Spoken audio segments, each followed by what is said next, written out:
Gameplay overview.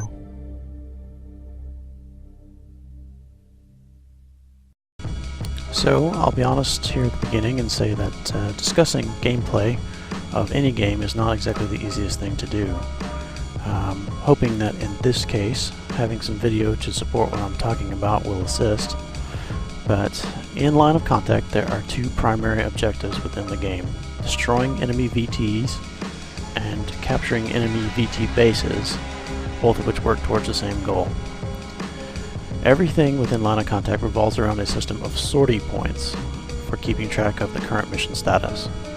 The easiest way to really explain it would be to say that everything within the game has a cost, and that cost is kept in the currency of sortie points. VTs cost a certain number of sortie points to deploy, and when they are destroyed in battle, they again cost a certain number of sortie points. Each VT in the game has a set sortie point value associated to it. For example, a first generation Vortex is worth 10 sortie points, but an advanced third generation VT like the Earthshaker is worth 100 sortie points. Other VTs will vary in between these two values. When a mission is started, the sortie point total for each team is calculated using a formula I'll briefly cover for reasons of completeness, but this is by no means something everyone has to be cognizant of in-game. I cover sortie points in much more detail with a full-page discussion of the topic on my site, lineofcontact.net. My discussion of sortie points here will revolve around an example mission involving two teams, each with 2 players. Initial sortie point calculations are made by the game at the start of each session based on a number of factors. The number of session participants on each team, with the default per player point contribution of 70 points. The rank of each participating pilot. The VT generation chosen by each pilot. Finally, the sortie point multiplier of the session as set by the host. The game labels this as strategic points by factors, but is much more clear and accurate to reference it as the multiplier. Each participant in a mission contributes 70 sortie points to the overall team initial total. The rank of each player contributes as follows. In the mission example, the attacker team members Chaloup and CMD Failure each had ranks as follows: Chaloup, Warrant Officer; CMD Failure, First Lieutenant. Thus they contributed a total of 6 and 12 points respectively due to rank. Since both pilots took second generation VTs, they each contributed an additional 30 points apiece to the initial team sortie total. Based on this, the attacker team would have had a total sortie contribution of 218 points to start. However, for this particular session, a multiplier of 2.3 was chosen. This resulted in the initial total sortie point tally of 501 for the attacker team. When players initially sortie into a session, they are essentially buying their VT spawns against the team total.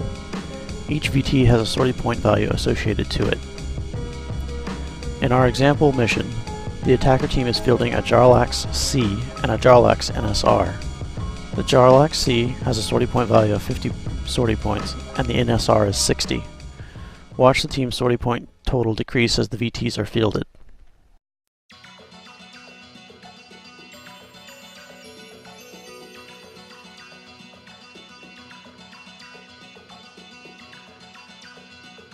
Bringing in both VTs cost 110 sortie points. As you can see, the attacker's sortie total is now 391 points, 110 less than the starting total.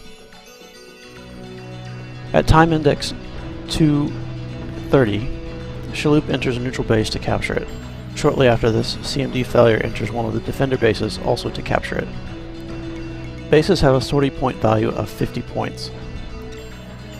If an attacker captures a defender base, it will debit 50 points from the defenders, as well as add 50 points to the sortie point total of the attacker team. If a base that was previously neutral is captured, it will not take any points away from the defenders, but it will still add 50 sortie points to the attacker team. See what happens when the attackers capture the 2 bases.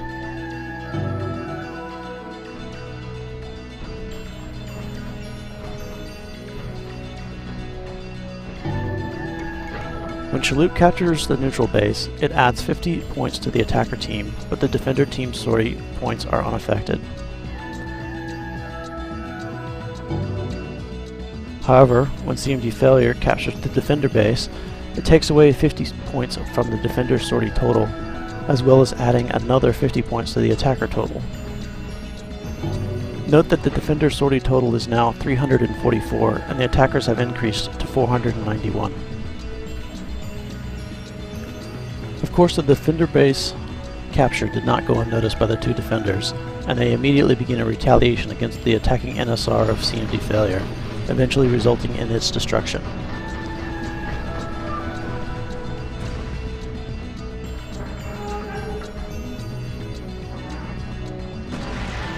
Since the NSR sortie point cost is 60 points, the loss of those 60 points is taken away from the attacker team total.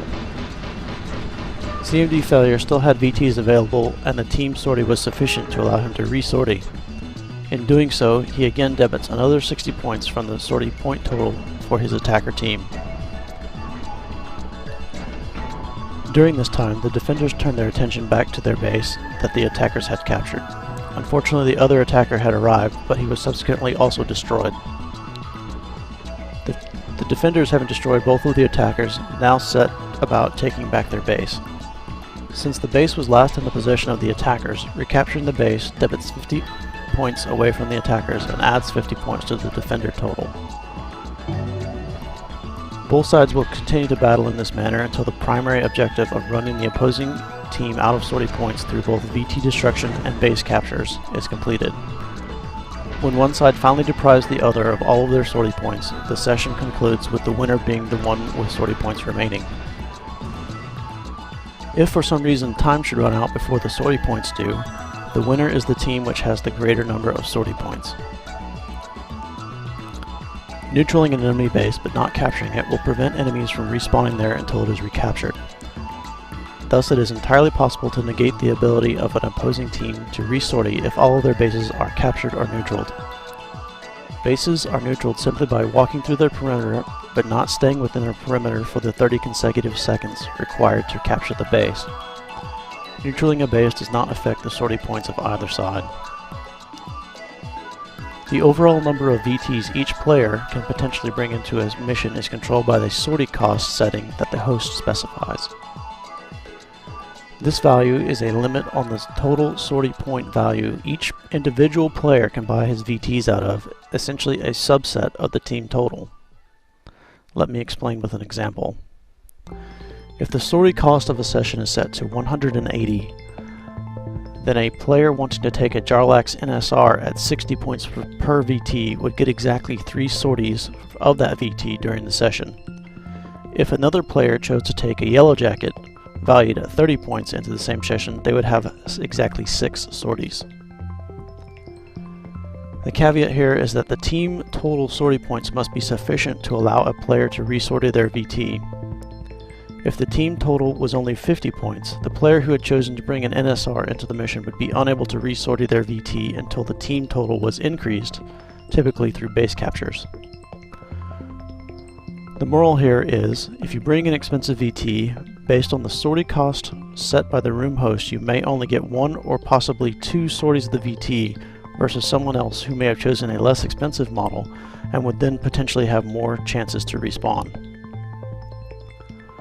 Hopefully this explanation has been relatively clear. Just keep in mind the following points.